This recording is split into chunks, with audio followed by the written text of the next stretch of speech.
আসসালামু আলাইকুম। সবাইকে স্বাগত জানাচ্ছি গ্লোবাল ফিউজে। আপনাদের সঙ্গে আছি আমি সুরভি দিবা।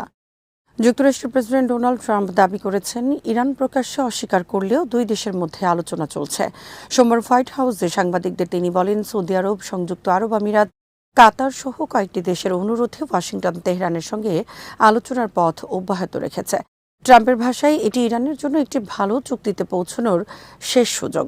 শিরোচ্ছেদের আগে আমি তাদের শেষ সুযোগ দিতে চাই। তিনি জানান, আলোচনার মূল বিষয় হচ্ছে হরমুজ প্রণালী পুনরায় উন্মুক্ত করা এবং ইরানের পরমাণু কর্মসূচির অবসান। তবে একই দিনে ইরানের পররাষ্ট্র মন্ত্রণালয় যুক্তরাষ্ট্রের সঙ্গে কোনো আলোচনা চলছে এমন দাবি নাকচ করে দেয়। মুখপাত্র ইসমাইল বাঘাই বলেন, তাদের আলোচনা কেবল ওমানের সঙ্গে, যার উদ্দেশ্য হরমুজ প্রণালীতে নৌযান চলাচলের ব্যবস্থা নিয়ে সমঝোতা করা।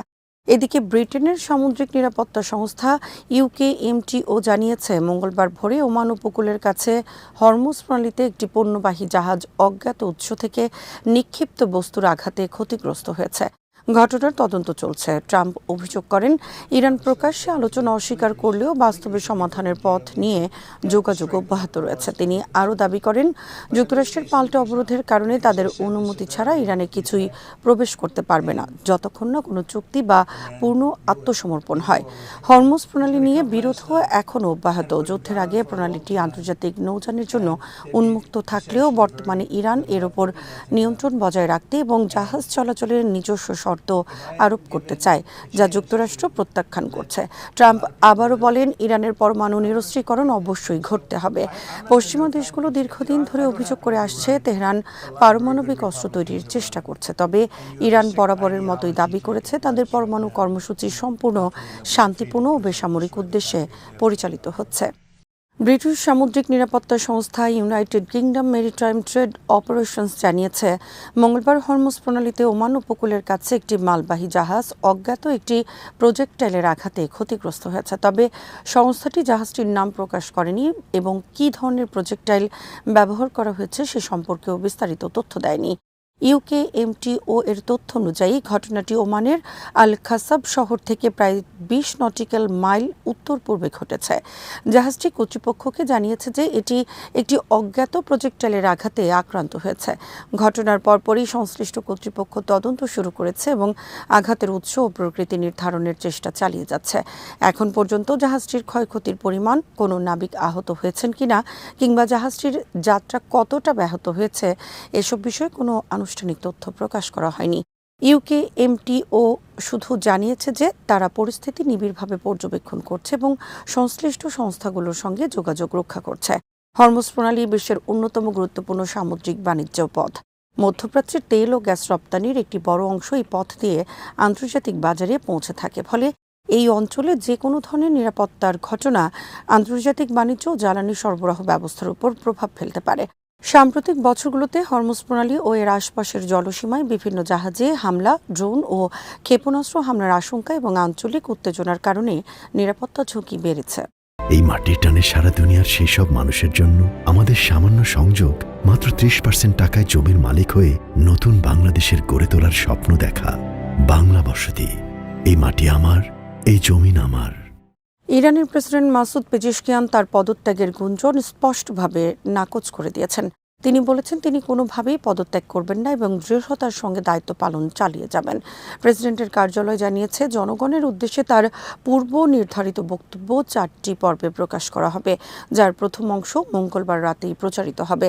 ওই বক্তব্যে পেজেশকিয়ান গত ২ বছরে তার সরকারের বিভিন্ন সাফল্য ও কর্মকাণ্ড তুলে ধরেছেন।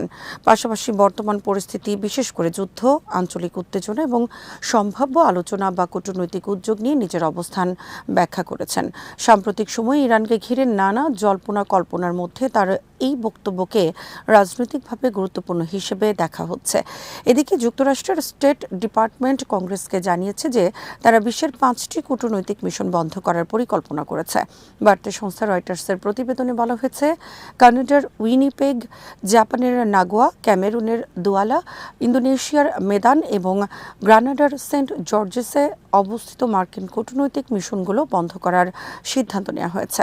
প্রতিবেদনে আরও বলা হয়, শুরুতে হোয়াইট হাউস বিদেশ দেশে অবস্থিত প্রায় 30টি কূটনৈতিক পোস্ট বন্ধ করার বিষয়টি বিবেচনা করেছিল।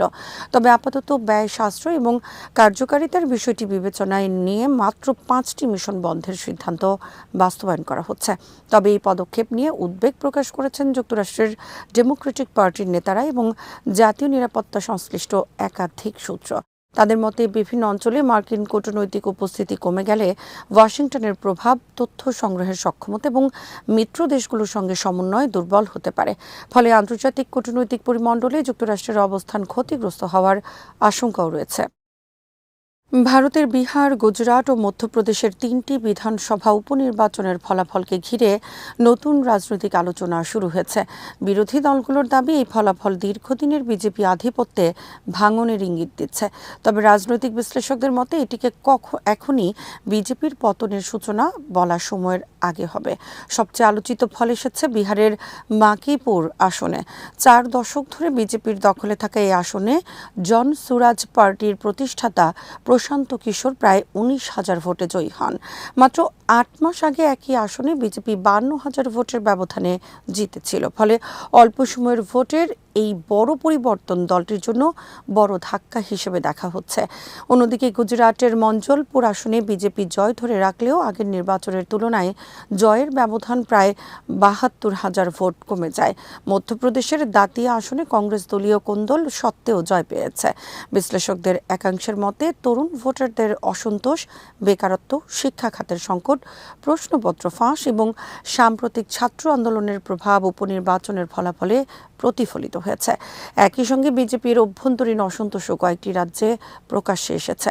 তবে বিজেপির পক্ষ থেকে এসব ফলাফলকে স্থানীয় রাজনৈতিক সমীকরণ ও উপনির্বাচনের বিশেষ পরিস্থিতির ফল হিসেবে ব্যাখ্যা করা হচ্ছে। রাজনৈতিক পর্যবেক্ষকদের মতে এই ফলাফল বিজেপির জন্য সতর্ক বার্তা হলেও জাতীয় রাজনীতিতে এর দীর্ঘমেয়াদী প্রভাব নির্ধারণ করবে আগামী নির্বাচনগুলো। ইয়েমেনের হুথি আন্দোলন দাবি করেছে তারা সৌদি আরবের দক্ষিণাঞ্চলের নজরান বিমানবন্দরে একটি সংবেদনশীল সামরিক লক্ষ্যবস্তুতে ড্রোন হামলা চালিয়েছে। মঙ্গলবার প্রকাশিত এক সামরিক বিবৃতিতে হুথিরা জানায় তাদের ড্রোন নির্ধারিত লক্ষ্যবস্তুতে নির্ভুলভাবে আঘাত এনেছে। হুথিদের ভাষ্য অনুযায়ী সৌদি আরব ইয়েমেনের সাদ্দা ও হাজ্জাহ প্রদেশের আকাশসীমার ড্রোন উড়িয়ে লঙ্ঘন করেছে। এর জবাবে তারা এই হামলা চালিয়েছে বলে দাবি করা হয়। তবে সৌদি কর্তৃপক্ষ তাৎক্ষণিকভাবে হামলার বিষয়ে কোনো মন্তব্য করেনি এবং হামলার ক্ষয়ক্ষতির স্বাধীনভাবে যাচাইও সম্ভব হয়নি। এদিকে ইয়েমেনের আন্তর্জাতিকভাবে স্বীকৃত সরকার পশ্চিমাঞ্চলীয় হোদেইদাহ প্রদেশে প্রাণঘাতী ল্যান্ডমাইন বিস্ফোরণের জন্য হুথিদের দায়ী করেছে।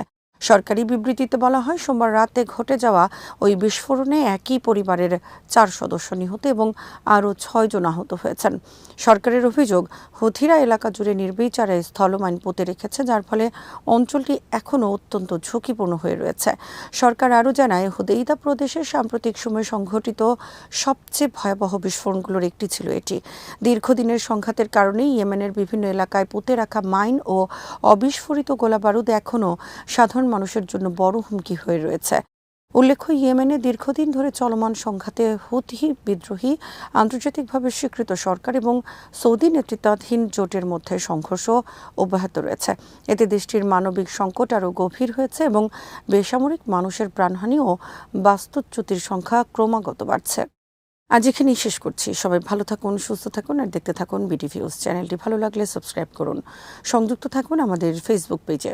আল্লাহ হাফেজ।